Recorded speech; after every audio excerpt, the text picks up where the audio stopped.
मित्रों, सच के सुर के आज के अंक आंगन में आपका हार्दिक अभिनंदनम, वंदनम, सुस्वागतम। मैं हूं राकेश कुमार मिश्र। मित्रों, आज हम आपके साथ वैचारिकी में साझा करने आए हैं चीन की तियानजिन में शंघाई सहयोग संगठन की जो बैठक हुई, जिसके 12 सदस्य हैं, सब ने प्रतिभाग किया। उसमें हमारे यशस्वी प्रधानमंत्री मोदी जी की जो व्यक्तित्व और कृतित्व की जो एक प्रस्फुटित प्रकाश वहाँ पर सभी को प्रभावित किया है, और जिसने पूरे विश्व की जो वैश्विक मंच है उस पर जो हमारे देश की वैदेशिक नीति की, परराष्ट्र नीति की और अर्थनीति की जो एक आभा और प्रभा को बिखेरा है, वो काबिले गौर है। आप देखें कि किस प्रकार से 3 महाशक्तियों का वहाँ महामिलन होता है। रूस के राष्ट्रपति व्लादिमीर पुतिन, हमारे यशस्वी प्रधानमंत्री मोदी जी और चीन के राष्ट्रपति शी जिनपिंग। अगर इनका बॉडी लैंग्वेज देखिए, आपके इनका शेक हैंड कि उस पल को देखिए, साथ साथ चलने के पल को देखिए, मुस्कुरा करके बात करने को देखिए, जो भी इनकी बैठकें हुई उसको देखिए। और ख़ास तौर पे हमारे यशस्वी प्रधानमंत्री जी जब मीटिंग के लिए पुतिन के साथ कार में बैठ के जा रहे थे, और जिस प्रकार से 10 मिनट के रास्ता, लेकिन 55 मिनट की जो वार्ता हुई गाड़ी में, वो बहुत मायने रखती है।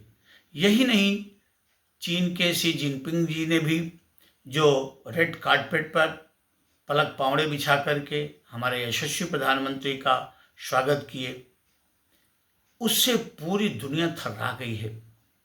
और वहीं पर हमारा पड़ोसी देश पाकिस्तान के प्रधानमंत्री जैसे दुम दबाए भीगी बिल्ली की तरह वहीं बैठे थे, कोई पूछने वाला नहीं, कोई उनको वजन देने वाला नहीं। तो ये बहुत बड़ी बात है।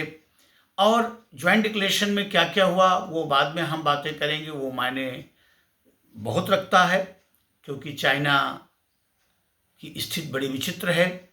वो दोस्त होते हुए भी दुश्मन का काम करता है, दुश्मन होते हुए भी दोस्त का काम करता है। उस पर कभी बातें करेंगे अन्य वीडियो में। लेकिन आज जो हम आपके साथ वैचारिकी में प्रस्तुत हो रहे हैं वो सिर्फ ये है कि आज पूरी दुनिया, जो कुछ दिन पहले तक ट्रंप के इर्द गिर्द घूमती थी, आज ट्रंप मौन हो गए हैं। पूरी दुनिया की नज़र हिंदुस्तान की ओर है। और आप सोचिए मित्रों, ये बड़ी महत्वपूर्ण बात है कि जब हमारे यशस्वी प्रधानमंत्री जी चीन जा रहे थे, तो यूक्रेन के राष्ट्रपति जेलेंस्की ने फ़ोन किया था कि मेरा भी ख्याल रखिएगा। अर्थात रूस और यूक्रेन युद्ध को रोकने के लिए उन्होंने हमारे यशस्वी प्रधानमंत्री से अन्य विनय किया था। ये कितनी बड़ी बात है। जो ट्रंप अपने चुनाव के पहले रूस और यूक्रेन के युद्ध को रोकने की बात कर रहे थे, अलास्का में 3 घंटे की वार्ता भी पुतिन से की। इसके बाद व्हाइट हाउस में जेलेंस्की को बुलाए, यूरोपियन यूनियन के तमाम देश के प्रमुखों को बुलाए, कोई परिणाम नहीं निकला। परिणाम सिर्फ अंडा रहा, जीरो रहा। लेकिन रूस और यूक्रेन में परस्पर दुश्मनी है, लेकिन हमारे यशस्वी प्रधानमंत्री का ऐसा महनीय व्यक्तित्व और कृतित्व है, हमारे 140 करोड़ जनता जनार्दन का ऐसा शुभाशीष उनके सिर पर है कि रूस भी दोस्ती कर रहा है और यूक्रेन भी।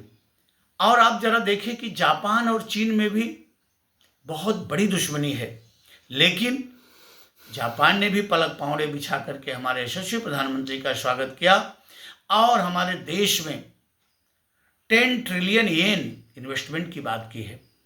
और फिर चीन की तो बात ही कुछ और है। तो जो कुछ भी एससीओ की बैठक में हुआ, उसमें एक चीज तो सुनिश्चित हो गया कि वर्तमान में दुनिया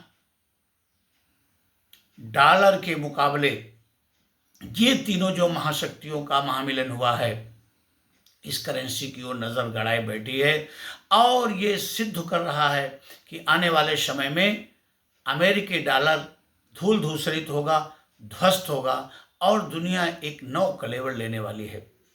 हमारे यशस्वी प्रधानमंत्री जी ने जहां पूरी बैठक में पूरे 2 दिन के दौरान जिस प्रकार से उन्होंने पाक के प्रधानमंत्री को बिल्कुल जिसको कहते हैं कि बियाबान में उनको ऐसे गह्वर में ढकेल दिया था कि उनका कोई नाम लेवा नहीं था। ये बहुत बड़ी हमारे परराष्ट्र नीति की जीत है और मुझे लगता है ऐसा आज़ाद भारत के बाद पहली बार हो रहा है। हाँ, मैं ये जानता हूँ कि चीन बार बार धोखा करता है, खंजर भोंकता है, लेकिन ये मोदी जी भी एक ऐसे व्यक्तित्व हैं, एक ऐसे अप्रतिम व्यक्तित्व हैं कि जो उनकी हर चाल को, उनकी चाल चलने के पहले वो समझ जाते हैं। तो मित्रों, ये जो चीन में बैठक हुई है 12 राष्ट्रों की, उसमें दुनिया की नज़र सिर्फ इसी त्रिकोण पर थी, पुतिन, मोदी और जिनपिंग।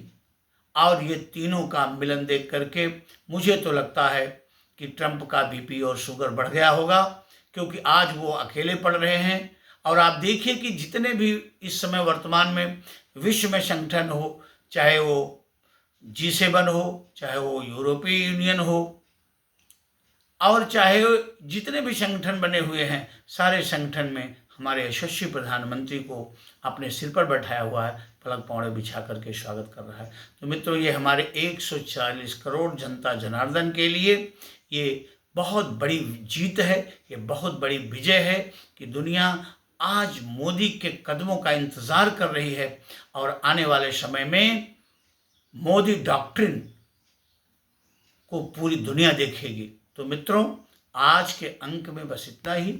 अगले अंक में हम आपसे फिर किसी और विचार के साथ प्रस्तुत होंगे, आपके साथ अपनी वैचारिकी को साझा करेंगे।